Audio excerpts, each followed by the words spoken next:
Aujourd'hui, une question simple. Les bugs font-ils grossir? Alors non, je pose la question parce qu'elle reflète une inquiétude que m'a envoyé Super Lizou dans son message. Salut Hunter, à force de chasser les bugs, je reste cloué devant mon écran, je ne fais plus de sport et je ne prends plus la peine de me nourrir d'autre chose que de chips. J'ai peur de devenir toute grosse et tellement dégueulasse que même mon frère ne voudra plus coucher avec moi. Déjà, pas d'inquiétude, Super Lizou, parce que coucher avec son frère, c'est dégueulasse en soi. Donc un peu plus, un peu moins, finalement, ça ne changera pas grand-chose. En revanche, pour cette question de poids, qui constitue un vrai problème de santé publique, eh bien je te propose de découvrir la solution proposée par mon collègue Aérine, jouer à Flashback.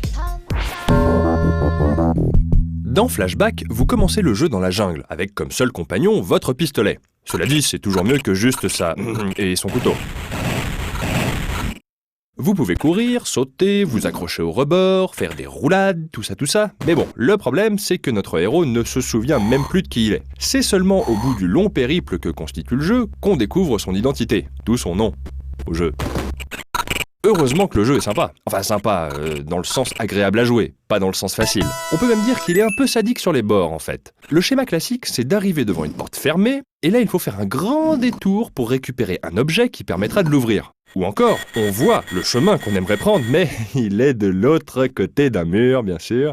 Si seulement on pouvait les traverser? Mais attendez, vous êtes sérieux là?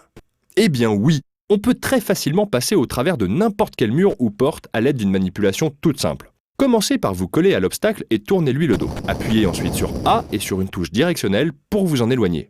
Quand le perso commence à courir, lâchez A et faites demi-tour. Vous allez alors traverser l'obstacle comme si de rien n'était. C'est tellement facile que c'en est déconcertant. On peut ainsi couper à plein d'endroits dans le jeu pour gagner du temps. Faites simplement attention à où vous mettez les pieds. Si vous sortez des limites du niveau, vous chuterez dans le vide et c'est un bon gros game over qui vous attend. Il arrive également qu'on tombe sur un magnifique écran d'erreur, la consécration pour un bon chasseur de bugs.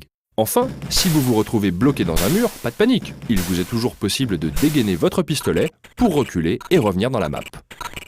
Personnellement, je trouve ça assez impressionnant qu'un bug aussi simple ait une si grande utilité. Mais ce qui est le plus drôle quand on connaît ce bug, c'est que la tentation est dorénavant là, elle nous guette, à chaque écran, à chaque obstacle. J'utilise ou j'utilise pas là, hein?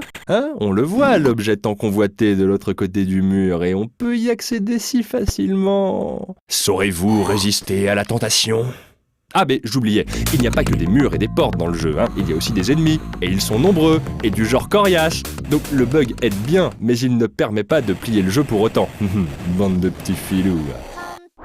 Et voilà Super Lizou, grâce à Flashback, tu apprends à lutter contre la tentation et l'envie sous toutes ses formes.